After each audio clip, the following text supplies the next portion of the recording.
Hola, ¿qué tal? Muy buenos días, bienvenidos a Enfoques, 8:12 de la mañana, y hoy iniciamos hablando sobre el tema de economía y el tema de finanzas del Estado. Definitivamente no podemos dejar por fuera el tema de la huelga que inició a eso de las 6 de la mañana en el sector salud. Recordemos que después de 11 horas de negociación que empezó ayer en la tarde y terminó a eso de las 3:15 de la mañana, los sindicatos de salud se levantaron de la mesa. Dice que no hay acuerdo en ciertos aspectos específicos que vamos a conversar hoy, que están solicitando los sindicatos de salud y en los que el gobierno ha dicho que en este momento no podría ceder. También hay alguna afectación que ya se está dando en el Hospital Calderón Guardia y también en el Hospital México, y de hecho en el Hospital México se encuentra nuestra compañera Jessica Quesada, que nos tiene una actualización de lo que está sucediendo en este momento en el Hospital México, donde ya se cancelan algunos servicios, algunas citas se están trasladando y sí se están ofreciendo algunos de los servicios. Jessica, adelante, ¿cuál es la actualización que tenemos desde el Hospital México? Hola Michael, buenos días. Estamos en el Hospital México, en donde hace pocos minutos se abrió la puerta, por lo menos para permitir el ingreso de los pacientes que necesitan reprogramar la cita o aquellos que sí serán atendidos, especialmente en los servicios oncológicos.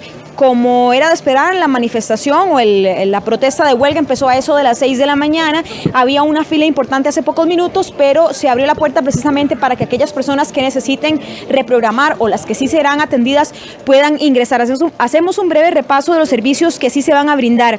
El guarda de ese centro médico informaba que se van a brindar todos los servicios oncológicos, todos los procedimientos, cirugías o tratamientos para pacientes con cáncer, también los servicios de obstetricia, infectología, tamizaje de niños, cirugía general.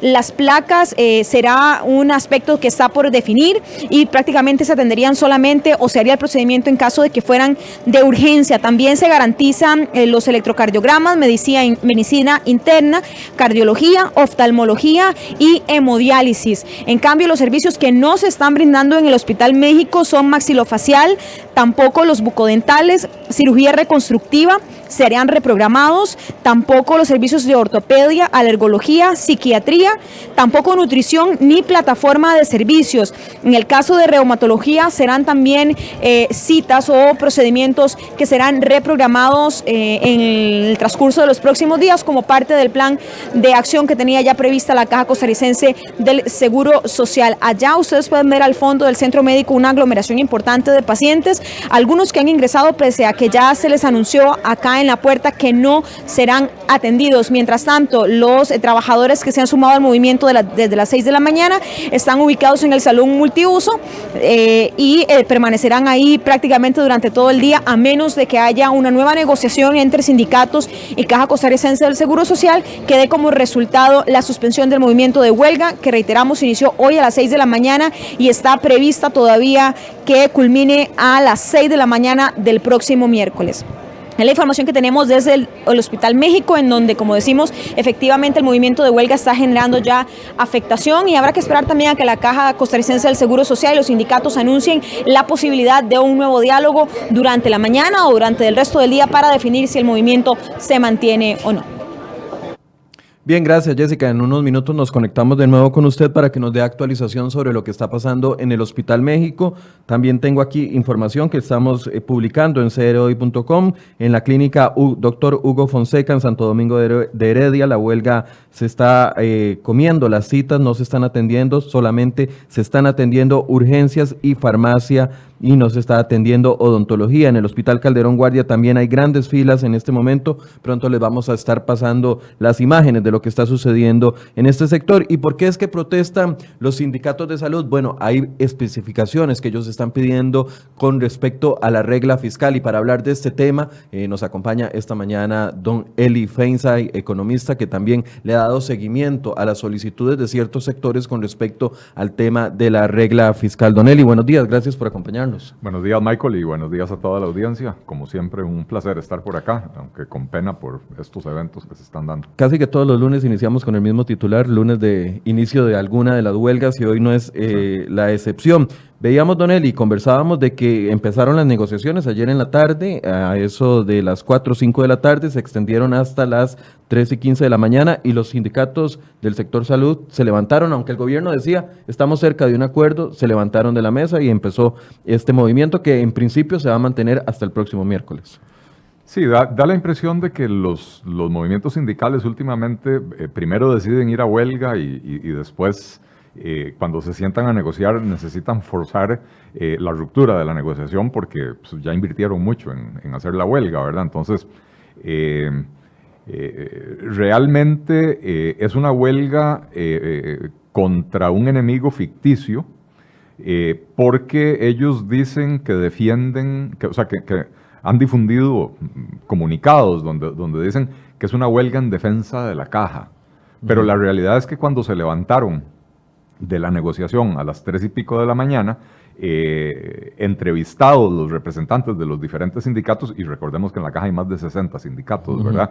Pero entrevistados los representantes de los principales sindicatos, no tuvieron empacho en decir que se retiraban porque no iban a permitir que les afectaran sus privilegios que ellos llaman derechos adquiridos. Entonces, al final de cuentas, es una huelga para proteger privilegios, no para proteger a la caja.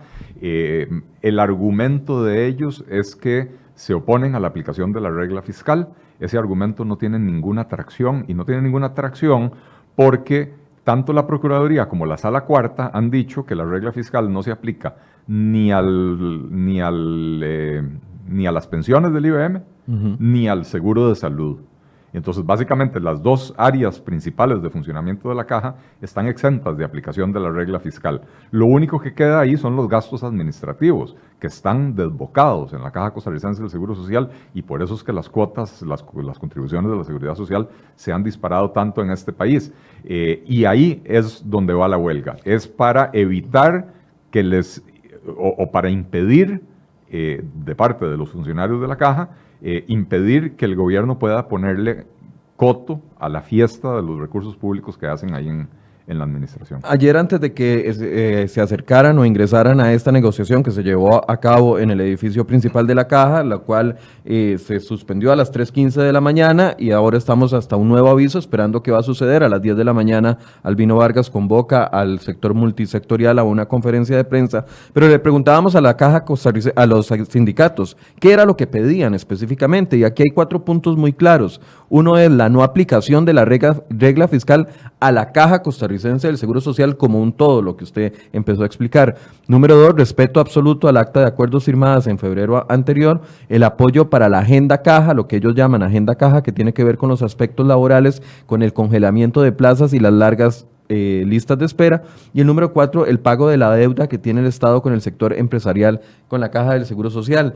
Esos 4 aspectos, pareciera que el medular, como usted bien señala, es el tema de la regla fiscal. Desglosemos la regla fiscal. ¿Qué es la regla fiscal y por qué estamos ahora en esto? Porque antes, hace algunos meses, cuando empezó la otra huelga, nos decían era por la no aprobación del proyecto de fortalecimiento de finanzas públicas. Ahora nos dicen por la no aprobación de la regla fiscal. ¿Qué es la regla fiscal, don Eli? Por la no aplicación de la regla fiscal, porque ya está aprobada como parte de la ley de fortalecimiento de las finanzas públicas. La regla fiscal es uno de los 4 capítulos de la reforma fiscal que establece que como el endeudamiento del gobierno ha llegado a niveles ya tan altos, entonces dependiendo de ese nivel de endeudamiento se le van a poner límites al crecimiento del gasto del gobierno. ¿Por qué es esto importante? Bueno, porque al final de cuentas ya aprobaron los impuestos, ya tiene que aumentar la recaudación por la vía de nuevos impuestos. Pero eso no es suficiente para cerrar el déficit fiscal. Mientras haya déficit fiscal, el gobierno tiene que seguir endeudándose, porque es la única manera que tiene de gastar más de lo que le ingresa. Y entonces ya el endeudamiento del país está en niveles altamente preocupantes. Esto lo vimos el año pasado con el famoso tema de que las calificadoras de riesgo le habían rebajado la calificación a Costa Rica y seguimos en riesgo de que nos la vuelvan a rebajar, ¿verdad? Y esto hace que se encarezca el servicio de la deuda por parte del gobierno, con lo cual el gobierno cada vez gasta más plata, pero no en los servicios básicos que la población espera del gobierno, sino que cada vez gasta más plata en pagar su propia deuda, en pagar los intereses de la deuda. Entonces, en la regla fiscal se estableció una regla que dice básicamente lo siguiente: si el endeudamiento está entre 45 y 60% del PIB, que es toda la producción nacional, entonces, para el siguiente año, el gasto solo puede crecer en 3/4 partes del crecimiento promedio de la economía. O sea que si la economía en los últimos 4 años creció a un promedio de 4%, entonces el gasto solo va a poder crecer en 3%. Esto es importante entenderlo, no es un recorte del gasto. Es decir, si el presupuesto del año pasado fue el presupuesto de la caja ronda los 2.5 billones de colones al año. Lo que limita no es que quita presupuesto de esos 2.5, no, sino que limita el crecimiento de ese presupuesto para el año siguiente. Así es. Y en el entendido de que esos 2.5 billones de colones, la enorme mayoría son las pensiones del IBM y el seguro de salud, de manera que eso de por sí está exento de la regla fiscal. Es para lo que queda, que es básicamente los gastos administrativos de la caja, que yo no tengo la cifra de cuánto exactamente representa. Pero entonces no recorta el gasto, simplemente limita el crecimiento del gasto.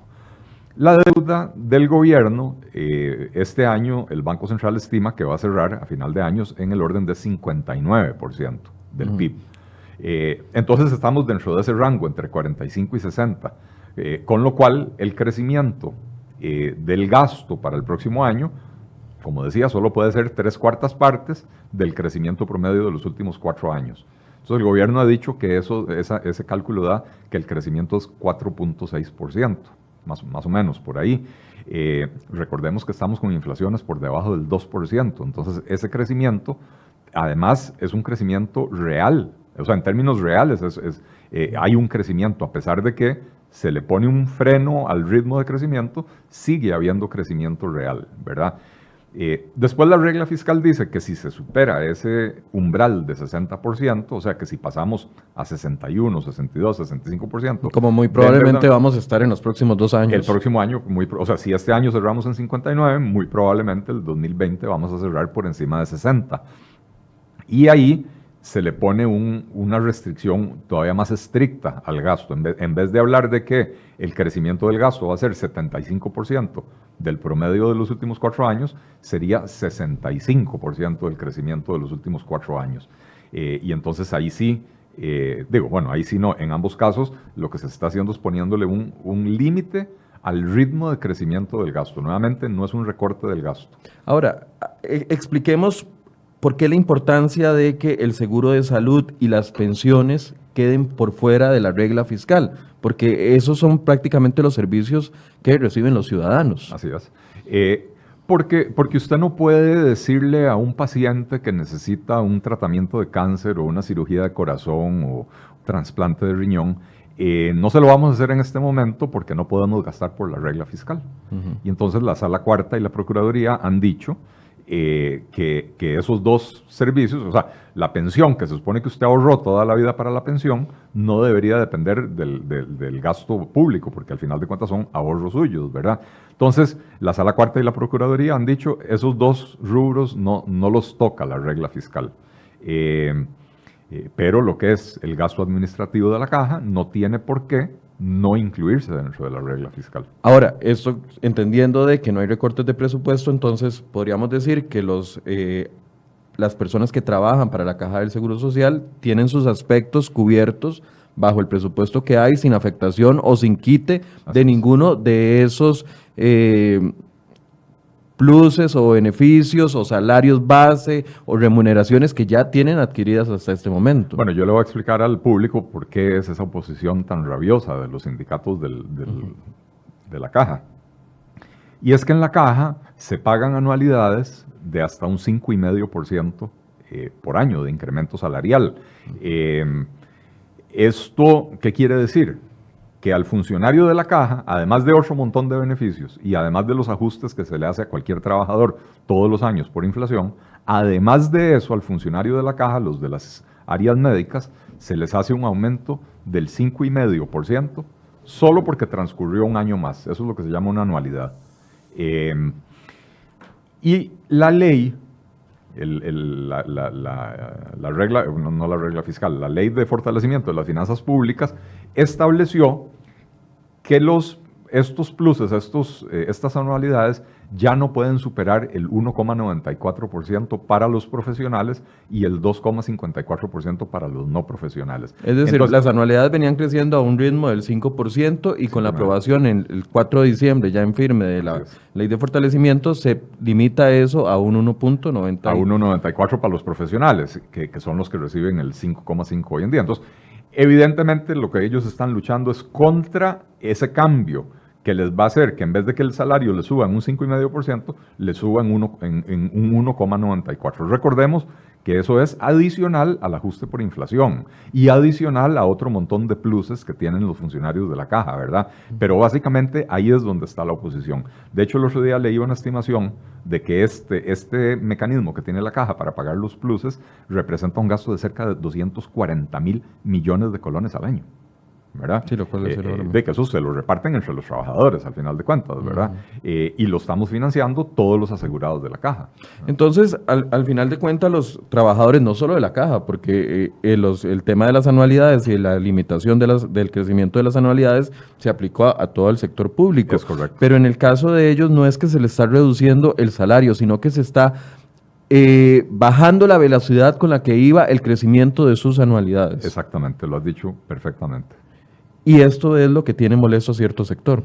Por supuesto, porque como dije desde mi primera intervención, la huelga es para defender sus gollerías, no es para defender a la caja. Si quisieran defender a la caja, entenderían que esas gollerías le cuestan tantísimo a la caja que están haciendo inviable su operación, que por eso es que nos están subiendo las cotizaciones todo el tiempo.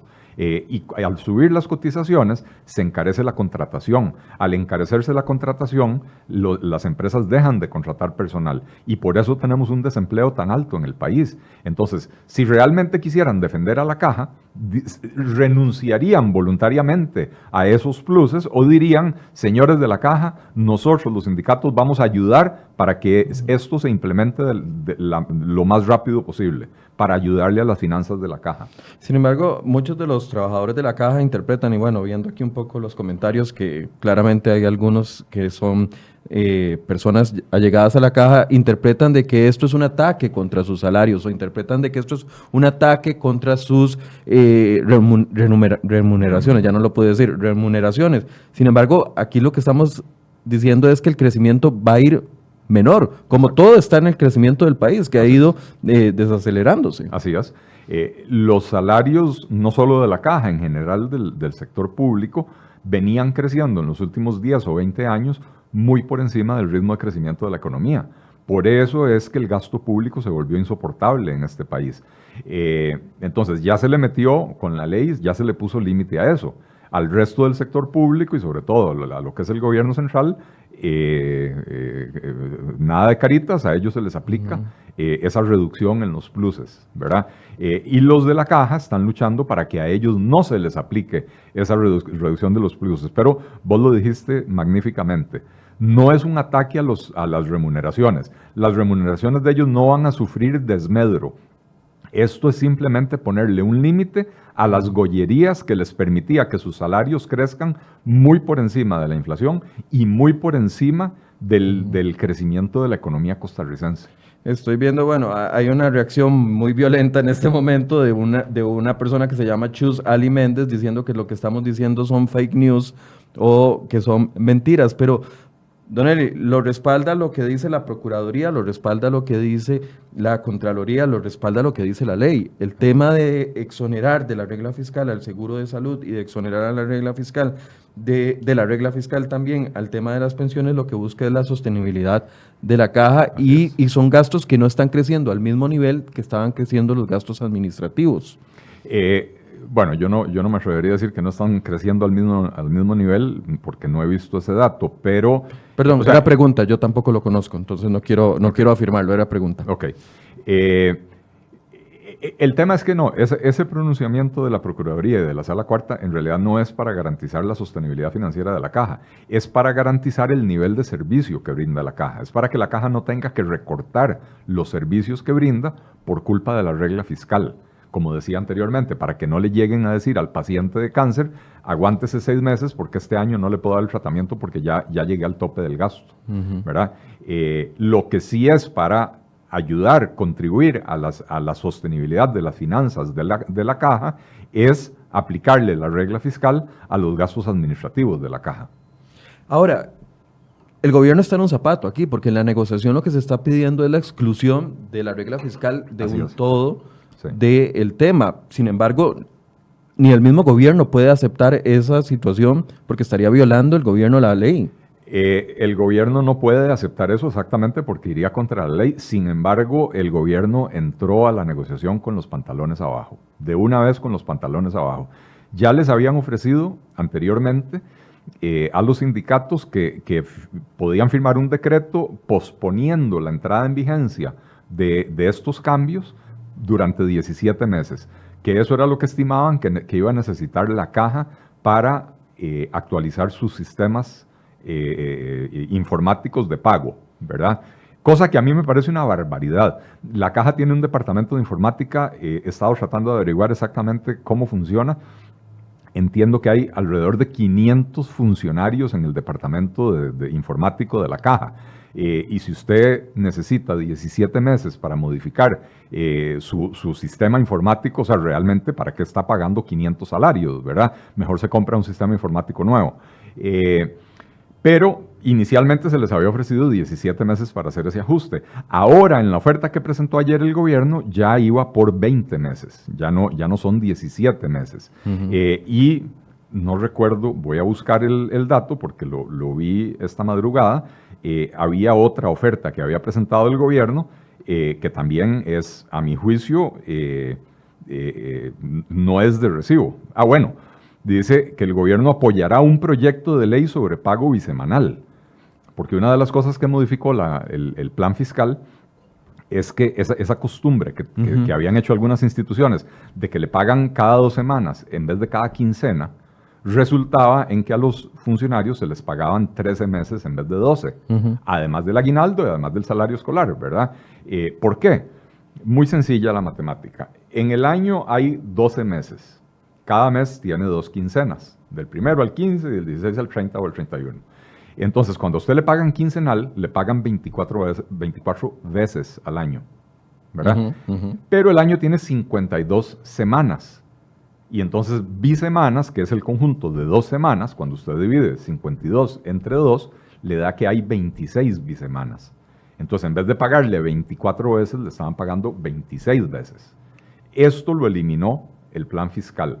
Y entonces da la impresión de que aquí el gobierno se está comprometiendo con los sindicatos a aprobar un nuevo proyecto de ley sobre pago bisemanal. No dice qué es lo que contendría, pero bueno, si ya se prohibió el pago bisemanal, un proyecto de ley sería para revertir esa prohibición. O sea, para seguir en la fiesta de que se les está pagando a ciertos funcionarios públicos, porque no es a todos los funcionarios públicos, y esto es importante recalcarlo. Existen en Costa Rica funcionarios de primera categoría y funcionarios públicos de segunda categoría, y el resto de la población, los ciudadanos privados, que somos tusa de tercera, ¿verdad? Pero entonces, un proyecto de ley sobre pago bisemanal, si ya se prohibió, lo único que yo puedo pensar que haría es volver a autorizarlo. Ahora, sí, pero viendo el ambiente en la Asamblea Legislativa, sería difícil que ciertos partidos cedan a echar atrás o a desmoronar la regla fiscal. ¿O usted piensa de que esto podría traer, porque si se cede en este punto y en esta negociación en particular, puede comenzar a caerse el ahorro que iba a traer o la contención de gasto que iba a traer la regla fiscal? Por supuesto, pero yo de la Asamblea Legislativa... la asamblea tiene una dinámica muy particular y cada asamblea tiene una dinámica muy particular. Esta asamblea ha mostrado en ciertos momentos una proclividad a encontrar consensos, lo cual en general es bueno, ¿verdad? Pero bueno, también podría ser que lleguen y les vendan la noción de que no, de que esto no va a afectar.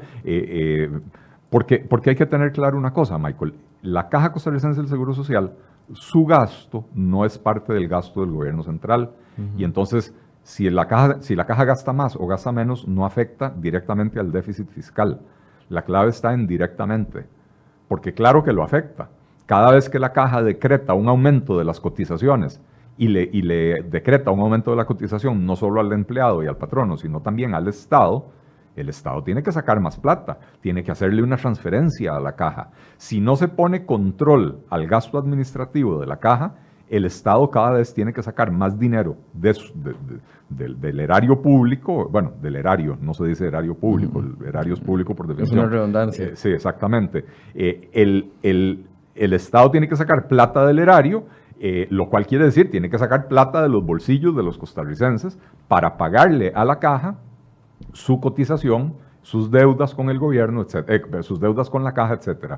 Entonces, al final de cuentas, sí hay una afectación en el déficit fiscal, pero ellos manejan esta tesis errónea que sirve para engañar a la gente de que como la caja no es parte del gobierno central, en realidad no afecta al déficit fiscal. Sí lo afecta, no de manera directa, lo afecta de manera indirecta, pero sí lo afecta. Ahora, es una prueba para inaugurar al nuevo ministro de la Presidencia, que estuvo ayer participando de esa negociación. Así es. Que es un viejo conocido en negociaciones porque había pasado ya por el Ministerio de Trabajo, al menos conoce cuáles son las dinámicas de negociaciones con sindicatos. Y recordemos que también Víctor Morales fue fundamental en la negociación y aprobación de la reforma de las pensiones que se hizo en el año 2000, si no me equivoco, ¿verdad?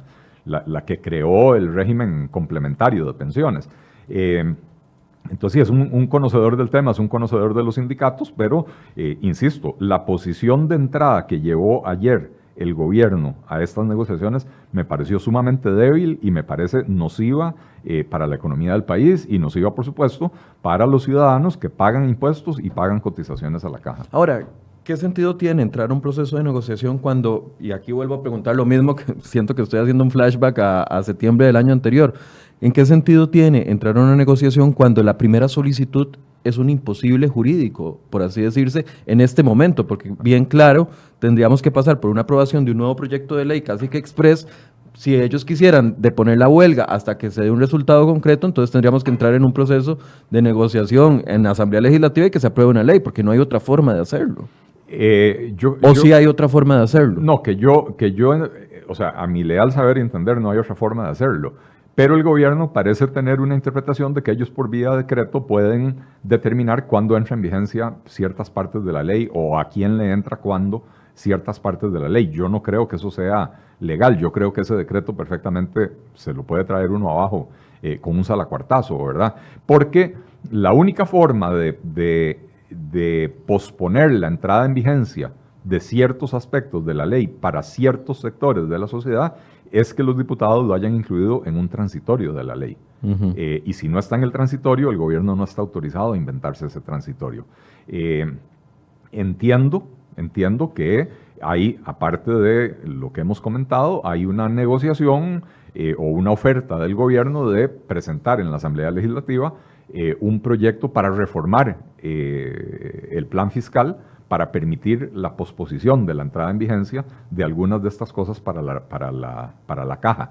Pero sería posponer, no sería otorgarles una exoneración, ¿verdad? Esto es la misma situación que está sucediendo con las universidades públicas, don Eli. Es una situación similar, claro. Las universidades públicas también están defendiendo que ellos tienen autonomía, que ellos no tienen por qué someterse a las reglas de sanidad fiscal del país, ¿verdad?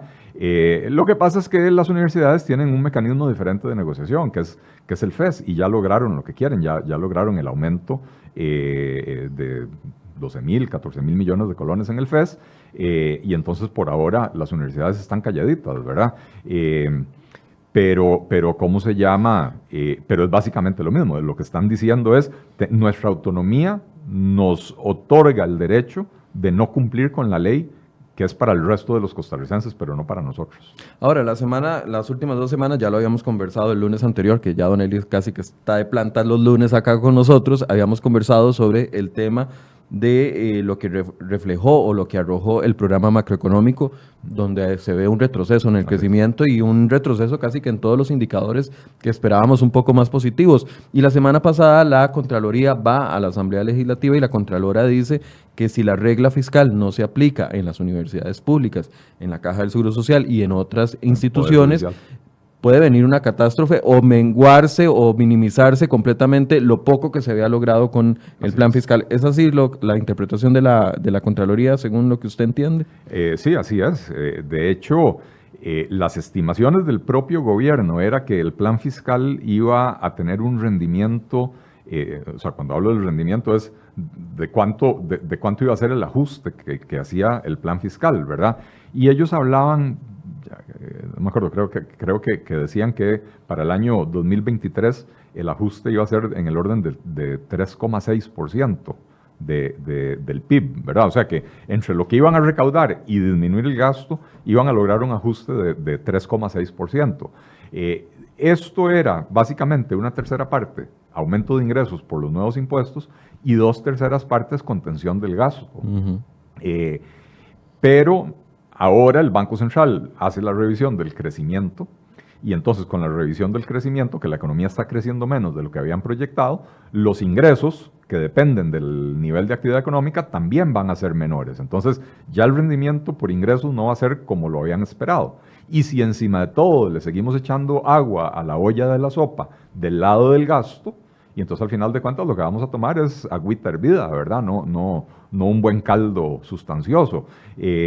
Porque si se sale la caja, si se salen las universidades, si se sale el Poder Judicial y otras entidades que andan por ahí, la Junta de Protección Social, queriendo salirse de la aplicación de la regla fiscal, pues entonces no hay ningún esfuerzo de recorte del gasto. Y si no hay ningún esfuerzo de recorte del gasto, vamos a volver a ver en Costa Rica, a finales de este año, tal vez el próximo año, que las tasas de interés se vuelven a disparar como se dispararon entre el 2017 y el 2018, ¿verdad?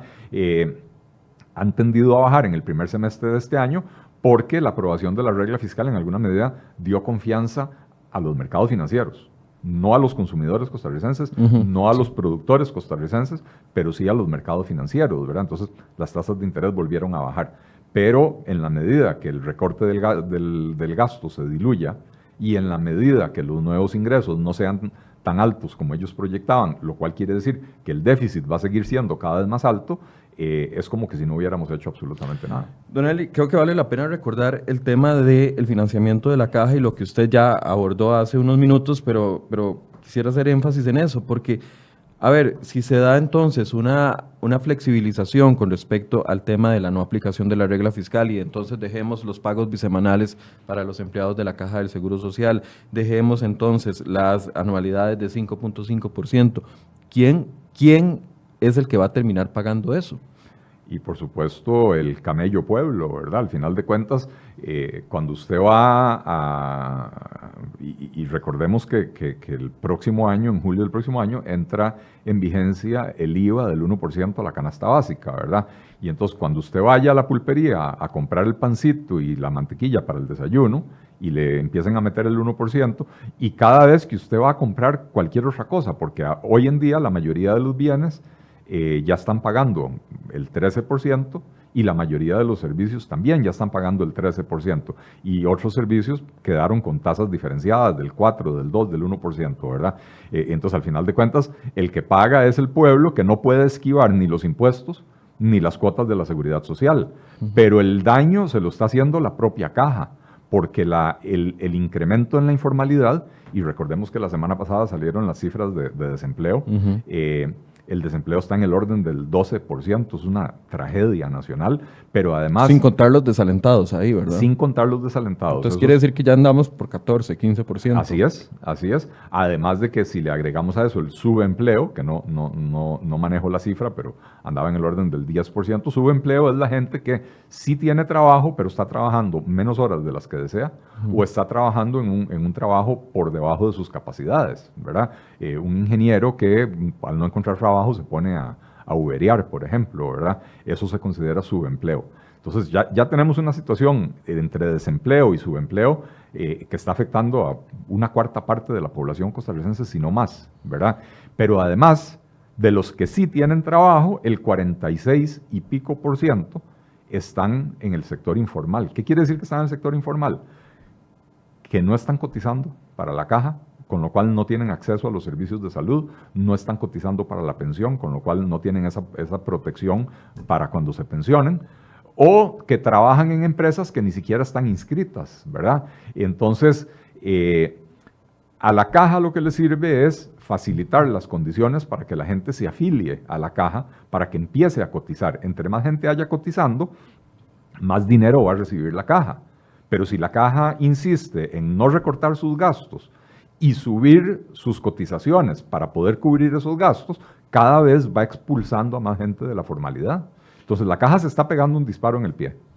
Dice don Jason Alvarado, Álvarez dice, 131.000 millones de colones de la caja los tiene el gobierno en forma de bonos de gobierno. No sé si ese dato estará correcto. Pero agrega además, el problema no somos los trabajadores. Y yo quisiera insistir en que no estamos persiguiendo a los trabajadores de la Caja del Seguro Social. No estamos, más bien, esto de ordenar las finanzas, el crecimiento de los gastos en la parte administrativa, es una cobertura para que los propios trabajadores de la caja a largo plazo puedan mantenerse y pueda ir creciendo la planilla de forma como lo demanda los servicios de salud por parte de la población. Es una sanidad de las finanzas de la Caja del Seguro Social. Sin embargo, la gente lo sigue, algunas personas lo siguen interpretando, y ojalá que don Jason no lo interprete así. Esto no es un ataque a los trabajadores de la caja, es un ordenamiento de lo que nos interesa a todos, porque al final de cuentas, aquí los empresarios se han sentado miles de veces diciendo las cargas sociales son muy pesadas. Los trabajadores, cuando nos llega la boleta con el rebajo de lo que nos baja, ya anda por el 10%, nos preocupa esos rebajos porque nos afectan el bolsillo directamente. Es que es un círculo que hay que sanar de una u otra forma. Así es, estoy totalmente de acuerdo. A ver, esto no es un ataque a los empleados de la caja, y no solo, o sea, y los problemas de la caja no son solo las remuneraciones de sus empleados.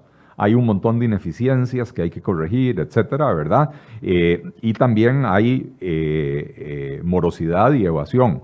El principal deudor de la Caja Costarricense del Seguro Social es el gobierno de Costa Rica. No se engañen. Es cierto que hay muchas empresas privadas que deben plata y hay una suma importante de dinero que la Caja no está pudiendo cobrarle a empresas del sector privado.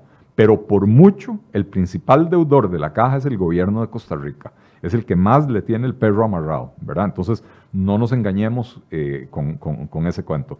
Pero ciertamente, usted quiere resolver los problemas de la Caja, tiene que resolver todos los problemas. Uno de los principales problemas es el crecimiento desmedido del gasto, digamos, administrativo, del gasto en personal de la Caja Costarricense del Seguro Social. Para eso ya se aprobó una ley. Otro de los problemas tiene que ver con la evasión. Bueno, hay un proyecto de ley que está promoviendo el presidente de la Caja, yo no lo he leído, pero es un proyecto de ley que pretende darle mayores herramientas a la Caja para poder perseguir a las empresas. Lo que no han logrado entender las autoridades de la Caja es que a punta de garrote usted no logra que la gente que está en el sector informal se pase al sector formal.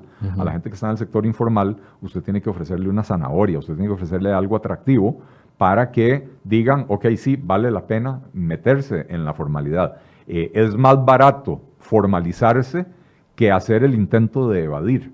Pero hoy en día no, hoy en día es mucho más caro formalizarse. Vamos a escuchar un par de declaraciones de las personas que están negociando por parte de los sindicatos. Les recordamos de que son varios sindicatos, entre ellos está SINAES, Ciprosimeca, UNDECA, la Unión Médica y las autoridades de la Caja del Seguro Social. Vamos a ver qué dijeron ellos al salir de la reunión esta madrugada.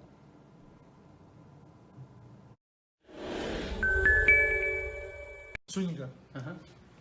En este momento se levanta de la mesa todos los sindicatos. Nos estamos levantando los sindicatos por más de 11 horas. Estuvimos anuentes a buscar una negociación, pero la Caja no tiene esa anuencia a llegar a un acuerdo con nosotros, entonces continuamos con nuestra huelga a partir de las 6 de la mañana. La convocatoria se mantiene mañana a las 6 de la mañana. ¿Y cuál era la contrapropuesta? Hoy mismo a las 6 de la mañana, bueno, sí, 3 horas. ¿Cuál era la contrapropuesta de este? Nosotros hicimos una contrapropuesta, la verdad, y la Caja no está anuente. Pero y la verdad, no me voy a referir a la contrapropuesta, pero no estamos dispuestos a negociar algo que venga en requerimiento de los trabajadores. O sea, queremos que se respeten los derechos adquiridos.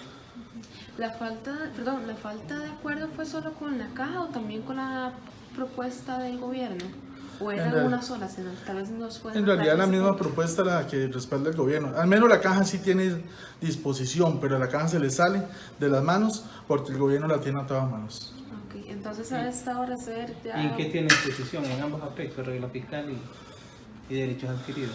Más que todo, no se está respetando lo que son los derechos adquiridos y los derechos consolidados de los trabajadores. Entonces, si hay una afectación a esos derechos, la verdad nosotros como sindicato no estamos anuentes a firmar un acta de acuerdos. ¿Se mantienen abiertos al diálogo? Estamos abiertos al diálogo. Eso sí lo tiene claro tanto el gobierno como la caja, pero nosotros, de momento, después de 11 horas prácticamente, Se levantan todos los sindicatos. nos estamos levantando. ¿Lo que pasó después de que salieron los 4 primeros sindicatos? Ustedes se quedaron, había posibilidad. Es que siempre hemos tenido esa anuencia al diálogo y tratamos de agotar hasta las últimas instancias para no salir a la huelga, pero en vista que la caja no quiere y el gobierno a dar el brazo a torcer, la verdad es que continuamos con el movimiento y a las 6 de la mañana vamos a estar trabajando en los hospitales. Listo. Ustedes están conversando. ¿Cuál fue el resultado de esas 11 horas de diálogo? Sí, vamos a ver, iniciamos un proceso de diálogo y negociación con las altas autoridades institucionales y con representantes del gobierno, en el cual sí hacemos un punto en particular muy importante, y es que nuestra lucha iba orientada hacia dos aristas. Número uno, pues la defensa de la autonomía institucional, y eso lo hemos logrado gracias a este movimiento de presión, porque ya uno escucha el criterio técnico del Ministerio de Hacienda respetando la autonomía institucional, y el día de hoy pues prácticamente veníamos sobre los temas que se desprenden de la ley 9.635 y su reglamento en cuanto a la instrumentalización e implementación dentro de la caja. Ahí el punto medular es y seguirá siendo el respeto de los derechos consolidados y las situaciones jurídicas que ya tienen los trabajadores, y nosotros presentamos una propuesta formal y en la contrapropuesta que nos presentaron pues no llegamos a un punto de acercamiento. ¿Qué puntos exactamente se dieron en esa contrapropuesta que no nos convencieron para Sí, poner la huelga? nosotros en el mes de febrero pactamos unos acuerdos dentro del marco de la ley y el reglamento de la ley. En el mes de mayo viene un reglamento que viene a variar las condiciones, que tiene que ver con temas meramente laborales, pero significativos para la institución y sus trabajadores.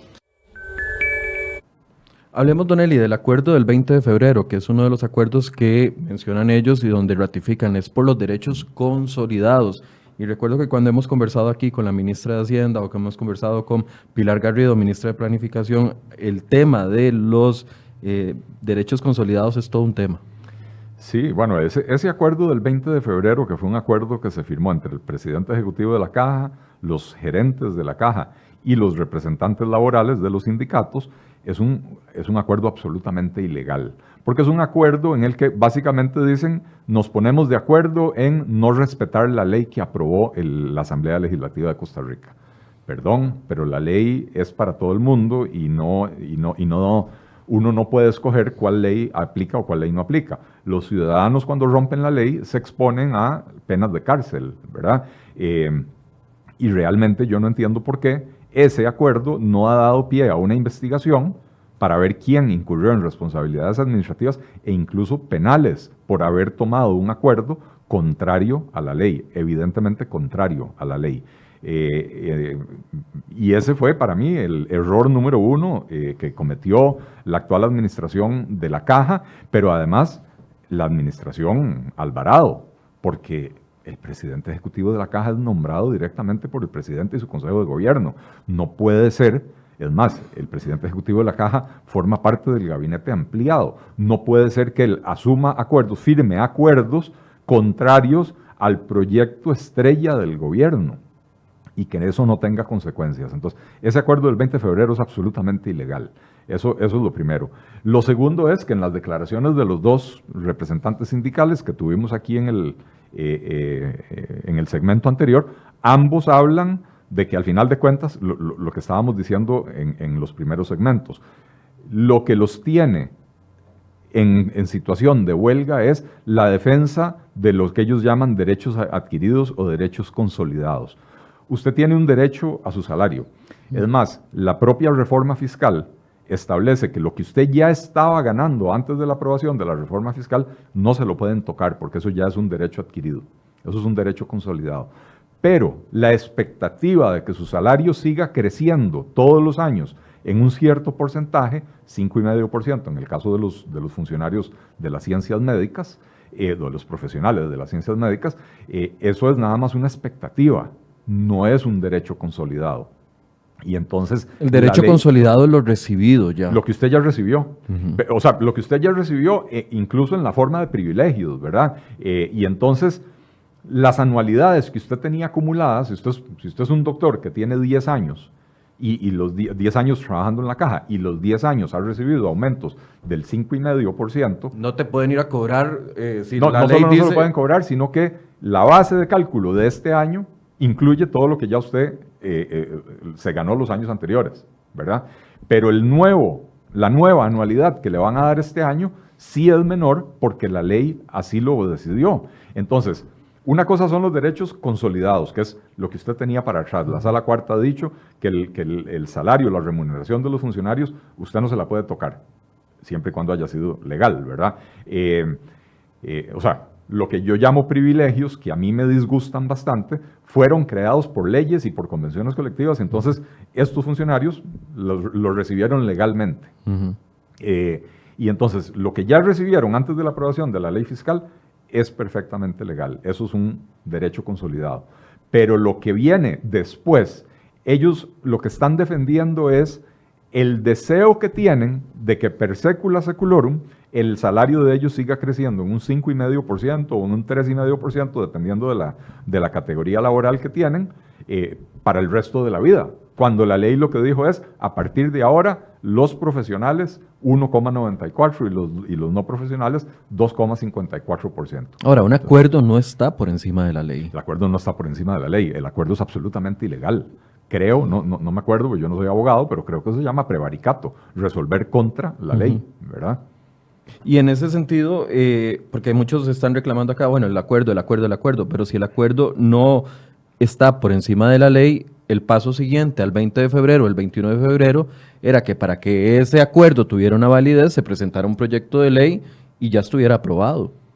Digo, sí, claro. si se quisiera que ese acuerdo tuviera el mismo rango que tiene la ley aprobada el 4 de febrero. Claro. El 4 de diciembre, perdón. Bueno, lo que pasa es que ahí sí estoy casi seguro que si tratan de presentar ese proyecto a la Asamblea, van a naufragar ese proyecto en la Asamblea Legislativa.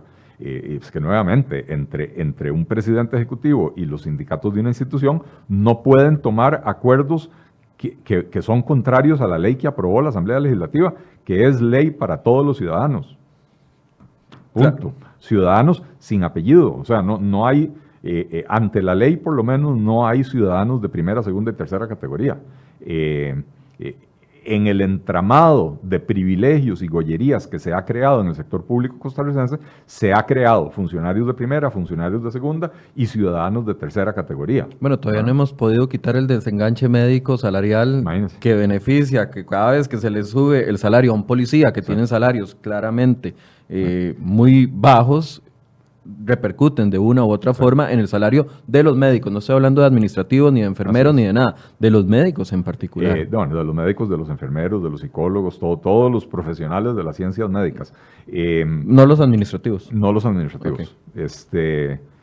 En efecto, una de las razones, la principal razón por la cual los policías en este país son los funcionarios peor pagados de todo el sector público, es porque si les aumentan el salario a ellos, se crea una cascada de aumentos, porque empiezan los médicos por el enganche salarial y a la par de los médicos vienen los otros profesionales de las ciencias médicas, y cuando usted le sube el salario a los psicólogos de la caja, saltan los psicólogos de todas las demás instituciones, que porque a ellos no, y al final de cuentas usted termina con lo que sucedió aquí en Costa Rica en el año 2008-2009, con la famosa política del percentil 50, que se quiso llevar a los funcionarios peor pagados del gobierno central a un nivel, digamos, salarial promedio, Pero al hacer eso, se provocó una cascada de aumentos salariales para los que estaban más arriba, ¿verdad?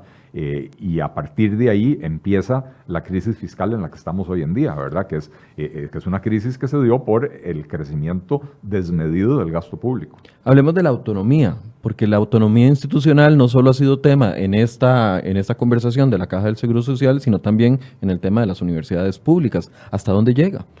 Primero, permítame contestarle a doña Lisbeth Giselle Salas Araya, que dice que el enganche ya no existe y que es fake news. No, señora, el enganche sí existe, está en la ley. Y si no existe, ella es la que tiene el deber de demostrarlo, ¿no? Con que ella venga y diga aquí que son fake news, no son fake news. Bueno, es que esa es la estrategia de muchas de las personas en este momento que están comentando con respecto a algunos temas que claramente, y yo no quiero que se sientan atacados, es que claramente están con información provista por los sindicatos. Bueno, no solo están con información provista por los sindicatos, yo creo que aquí en particular este programa está siendo objeto de un ataque de troles enviados por los propios movimientos sindicales para esparcir información falsa. Sí, aquí ya he visto y he abierto algunos de los perfiles y no tienen amigos, no tienen publicaciones, simple y sencillamente tienen de que vienen todos en mayúsculas, repiten el mensaje 20 veces, no lo sustentan, o sea, eso es claro, ¿verdad? Antes de hablar de la autonomía, don Eli, vamos a hacer una actualización con Jessica Quesada, que se encuentra en el Hospital México. Jessica, tal vez, ¿qué es lo que está dándose en este momento? ¿Se ha normalizado? ¿La gente está trasladando sus citas para otros días? ¿Cuál es el estado de situación en el Hospital México? Hola, muy buenos días. Bueno, en realidad no han podido tener éxito en la atención de sus citas. Son realmente pocos los pacientes que han podido recibir atención médica. Específicamente han sido los pacientes oncológicos y aquellos que necesitan hemodiálisis, además que son las emergencias también, los servicios de emergencia los que no se han suspendido, y tampoco la atención de partos. Por lo demás, prácticamente todos los servicios están suspendidos. Ciertamente sí hay que decir que lamentablemente los pacientes nos hemos acostumbrado de alguna manera a que los movimientos de huelga son sinónimo de que efectivamente no podemos venir a los centros médicos y pierden citas que han estado esperando por más de un año, por 2 o incluso semanas o más tiempo, de manera que prácticamente el hospital ya va perdiendo cantidad de personas, ya la mayoría de gente se fue, algunos tuvieron la posibilidad de tener una reprogramación. Me decía uno de ellos que le reprogramaron una cita que esperó durante 7 meses para dentro de 3 meses más, que fue el único cupo que había, de modo que no están recibiendo una reprogramación inmediata como inicialmente lo dice la caja. Y aquí en el Hospital México, prácticamente en el salón adjunto a la entrada principal, que es el salón multiuso, están todos los empleados que están sumados al movimiento de huelga. Oficialmente no han dado un reporte de afectación de pacientes ni de suma de funcionarios, pero uno de los representantes sindicales me dice que estima que el Hospital México está funcionando entre un 40 y un 35%. Por ejemplo, los servicios generales, plataforma de servicios y cirugía, que no es de emergencia, no se está brindando. Como decíamos, ni por ejemplo las personas que ocupan una atención de ortopedia, gente que estaba esperando un TAC o que estaba esperando otros resultados, pues no han tenido la atención que esperaban. Y nada más brevemente también decirles que los sindicatos dan cuenta de afectación no solamente en el México, sino en todos los hospitales centrales, entiéndase Calderón Guardia. Eso es lo que le iba a preguntar, Jessica. ¿Tiene noticia de otros centros médicos de aquí del área metropolitana y también fuera de? Sí, en el Calderón Guardia, el San Juan de Dios, el Hospital de las Mujeres, el Hospital Max Peralta, el Hospital San Vicente de Paúl, y además están también sumados a huelga, según lo reportan sindicatos como UNDECA y Cipros y MECA, también áreas de salud y algunos se en Palmichal de Acosta, también hay problemas de atención en Senare. Tampoco están brindando atención o se han sumado a huelga funcionarios de Esparza, de área de salud de Barranca, también de Liberia. En Guanacaste reportan por lo menos otros 2 centros médicos con problemas, específicamente que pueden ser clínicas y hospitales, de manera que sí, que la afectación ha sido a nivel nacional, según lo reportan los mismos sindicatos, y pues la gente se ha resignado, creo yo que es la palabra que se puede usar en este momento, a que ante un llamado de huelga, aunque hayan esperado mucho tiempo, es mejor no venir al centro médico porque no hay garantía de esa atención. Le iba a preguntar por la reacción de la administración. ¿Ya hay alguna noticia con respecto a algún tipo de conferencia de prensa, algún corte que vayan a hacer las autoridades de salud en las próximas horas para guiar a la gente que está esperando citas o que tenía algún compromiso en el hospital y que ahora lo está viendo truncado? Directamente el centro médico, no. Lo que ha decidido la caja es que nos dará una atención a prensa a las 10 de la mañana, en donde podrían tener, menciona ya, el primer corte de la afectación en todos los hospitales del país, y también podrían dar algún tipo de detalle de si los sindicatos podrían volverse a reunir con las autoridades de salud durante el resto de la mañana o por la tarde, a tratar de buscarle solución por lo menos al movimiento de huelga, porque está previsto para terminar hasta las 6 de la mañana del próximo miércoles. Eso es lo que le iba a decir. Ayer nos decía la gente de la Caja del Seguro Social que incitaba a las personas, a los asegurados, a continuar yendo a los servicios, que no faltaran a sus citas, pero en vista de que no está funcionando, ¿ese llamado se sostiene o todavía no tenemos noticia de eso, Jessica? Ellos han insistido en que los pacientes asistan, pero más que la insistencia de la caja, creo que ha privado lo que le mencionaba anteriormente, es que el asegurado ya no se juega el chance.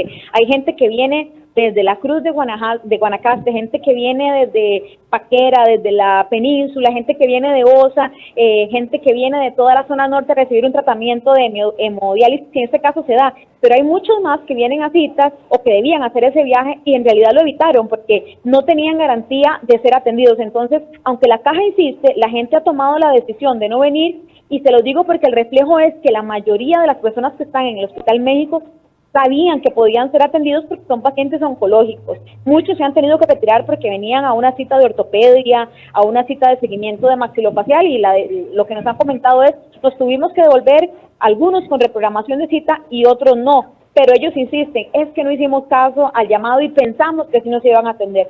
Entonces creo que aunque la caja insiste, la gente realmente, por un tema de recursos, de condición de salud, sí ha evitado precisamente venir a los centros médicos. Bien, Jessica, muchas gracias. Vamos a estar pendientes de lo que suceda en esa conferencia de prensa en la Caja del Seguro Social y también la conferencia de prensa a la que llamó Albino Vargas y el sector multisectorial, que estarían pronunciándose en pocos minutos. Correcto, así es. Les estaremos dando todos los detalles a través de cerebi.com. Bien, gracias, Jessica. Don Eli, bueno, afectación definitivamente, pero seguíamos hablando del tema de la autonomía. Sí, en Costa Rica hay un pésimo manejo de lo que es el concepto de la autonomía. La autonomía que le otorga la Constitución política a las entidades es una autonomía funcional. Y esto quiere decir que la Caja decide dónde abre hospitales, si abre primero el de Cartago o el de Turrialba, si renueva primero el de Heredia o el de Punta Arenas, ¿verdad? Eso es parte de su autonomía. La Caja decide cuántos médicos contrata, a dónde los contratan, qué especialidades. En materia funcional tienen absoluta autonomía. La Constitución política de Costa Rica dice que en materia de gobierno se rigen por la ley. Y la materia de gobierno, justamente, cómo se gobierna la Caja Costarricense del Seguro Social, cómo se administra la Caja Costarricense del Seguro Social. Y la Constitución política, estaba aquí buscando, es el artículo 188, si no me equivoco, de la Constitución política, no he logrado dar con él para leerlo textual, pero dice así, ¿verdad? Que las instituciones son autónomas, etcétera, pero que en materia de gobierno se rigen por la ley. Y la ley es la ley de la República. Y la ley de fortalecimiento de las finanzas públicas es ley de la República. Y entonces, el hecho de que la Asamblea Legislativa, en uso pleno de sus potestades de legislar, haga una ley que no le dice a la Caja a dónde construir hospitales ni a cuáles enfermedades priorizar. Lo único que le dice es a sus funcionarios, págueles de una manera un poco más moderada de lo que les está pagando ahora. Eso no afecta la autonomía de la Caja Costarricense del Seguro Social ni de ninguna otra institución. Y creo que eso es importantísimo que la gente lo entienda de esa manera.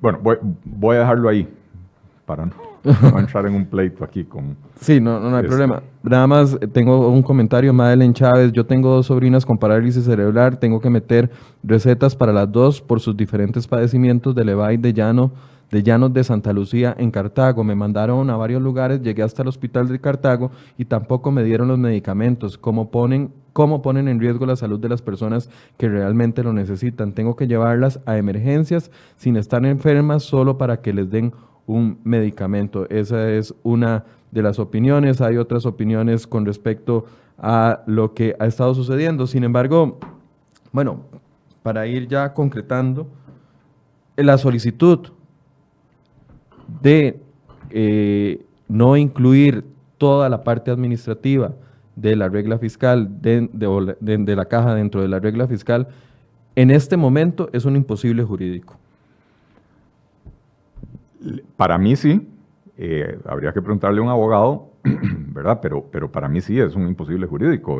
La ley se aprobó y las autoridades del Poder Ejecutivo y las autoridades de la Caja no pueden reformar la ley por una decisión de ellos. Pueden plantear un proyecto de ley para reformar la ley, pero no pueden simplemente acordar no cumplir esa ley. Y quiero reiterar que no solo lo que dice el artículo 188 de la Constitución, sino también que aquí lo tengo, que esos pronunciamientos de la Procuraduría y de la Sala Cuarta que dicen que se excluye el sistema de pensiones y el seguro de salud de la aplicación de la regla fiscal, pretende preservar esa autonomía de la Caja. Nuevamente, lo que decíamos anteriormente, a la Caja no le podemos decir no gaste tanto en el seguro de salud porque eso implica que tenga que dejar pacientes sin atención. Lo que están haciendo hoy con la huelga, están dejando a los pacientes sin atención. Ojo que la Caja tenía un plan de contingencia para reducir las listas de espera, que la huelga del año pasado dio al traste con ese plan de contingencia. En días recientes salieron reportes que daban cuenta de que ahora, antes del inicio de esta huelga, la Caja apenas había vuelto a los niveles que tenía de listas de espera antes de la huelga del año pasado. Que todavía nos estamos recuperando, entonces. Apenas estamos llegando al nivel que teníamos antes de la huelga. O sea, lo que se perdió en la huelga del año pasado se medio recuperó en estos meses. Bueno, con esta huelga de hoy y mañana, son decenas de miles de citas, miles de cirugías que se pierden, que se agregan a las listas de espera de la Caja. Y el artículo 188, ya casi le llego, dice: las instituciones, estoy leyendo textualmente de la Constitución, las instituciones autónomas del Estado gozan de independencia administrativa y están sujetas a la ley en materia de gobierno. Sus directores responden por su gestión. Están sujetos a la ley en materia de gobierno, no es que pueden hacer lo que se les pega la gana, ¿verdad? Y creo que es muy importante, la gente... es como los niños, ¿verdad? Los que tienen hijos saben que los chiquitos cuando entran a la primaria les empiezan a hablar de los derechos de los niños y después llegan a la casa y dicen: no me voy a comer ese pescado porque es mi derecho, no me pueden obligar. Bueno, aprendieron muy bien los derechos, pero las obligaciones no. La autonomía la tienen, pero la obligación de sujetarse a la ley en materia de gobierno también la tienen y está ahí en el artículo 188 de la Constitución Política de Costa Rica. Para cerrar, don Eli, ¿será esto un calentamiento de pantalla, como decimos popularmente, para la discusión que viene de empleo público? Yo creo que sí, igual que la oposición a la ley de fortalecimiento de las finanzas públicas no era en contra del IVA y no era en contra de las modificaciones en renta, es siempre en defensa de los privilegios y de las gollerías que se han ido granjeando los funcionarios del sector público a lo largo de las últimas décadas y que han llevado al Estado costarricense a una situación fiscal tan precaria que nos ha metido en problemas muy severos. Entonces, por supuesto, todo esto es preparación del camino para oponerse a la ley de empleo público, para oponerse eventualmente a una reforma del Estado, si es que este gobierno la va a hacer. Yo tengo serias dudas, aunque ellos han dicho que sí, ¿verdad? Pero ciertamente están marcando el territorio para impedir el avance de esos otros proyectos. Hay que ver cómo actúa el gobierno si va a solicitar la ilegalidad de la huelga, porque están sentados en una mesa de negociación. Hay que ver cómo va a actuar, porque solo la Caja podría solicitar a los tribunales la ilegalidad de la huelga. Estaban sentados en una mesa de negociación hasta las 3:00 de la mañana. A estas horas no, ¿verdad? Por lo que tengo entendido, se rompió la negociación y me da la impresión de que los sindicatos, como ya estaban decididos, aquí van a hacer una huelga de 48 horas, van a hacer la huelga de 48 horas, ¿verdad? Y después de esa huelga de 48 horas se van a sentar a negociar otra vez, en algún momento romperán otra vez las negociaciones y volverán a convocar a otro movimiento, cumpliendo un poco con lo que han dicho algunos jueces que han permitido la huelga en servicios esenciales o las huelgas políticas, diciendo se pueden hacer, pero no pueden ser indefinidas, tienen que tener límites de tiempo. Entonces, claro, ahora en vez de hacer una huelga indefinida, lo que probablemente van a empezar a hacer es hacer huelgas de 1 o 2 días todas las semanas. Que no es una estrategia nueva, ya lo aplicó los sindicatos de salud antes de la salida de vacaciones de 15 días, donde empezaron la huelga, Claro. los sindicatos de educación, Así es. con la huelga intermitente. Exactamente.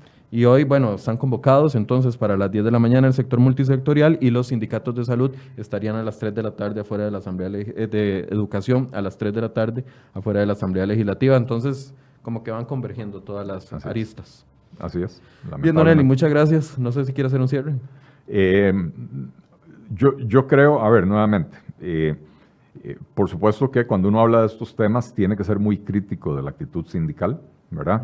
Pero al final de cuentas, los principales interesados en que las finanzas de la caja se solventen de una manera satisfactoria para todo el mundo deberían de ser los propios funcionarios de la caja para garantizarse su permanencia laboral, ¿verdad? Es que llevar a la caja a una situación extrema donde las finanzas la obliguen a tomar decisiones no deseadas por nadie, despidos y otras cosas, me parece que es una estrategia suicida por parte de los funcionarios. No entender que estos límites, como lo explicamos muy bien al principio, son límites al crecimiento de los salarios, no son reducciones de salarios. No afectan para nada los derechos que ya adquirieron los trabajadores antes de la aprobación de esta huelga. No entender que esto es una ayuda para las finanzas de la propia caja es una actitud suicida de parte de los funcionarios que están apoyando este movimiento. Bien, vamos a darle continuidad y seguimiento a lo que pase durante el resto del día. Ya saben, la Caja va a dar conferencia de prensa en los próximos minutos y también los sindicatos. Vamos a ver qué resuelve el gobierno, si se va a pronunciar el gobierno de la República con respecto a esto y ver cómo van a reaccionar los diputados el día de hoy, porque definitivamente si se quiere lo que está solicitando los sindicatos de salud en este específico de regla fiscal, no hay otro camino que una reforma a la ley y sabemos que las reformas a las leyes no son de la noche a la mañana. Así es.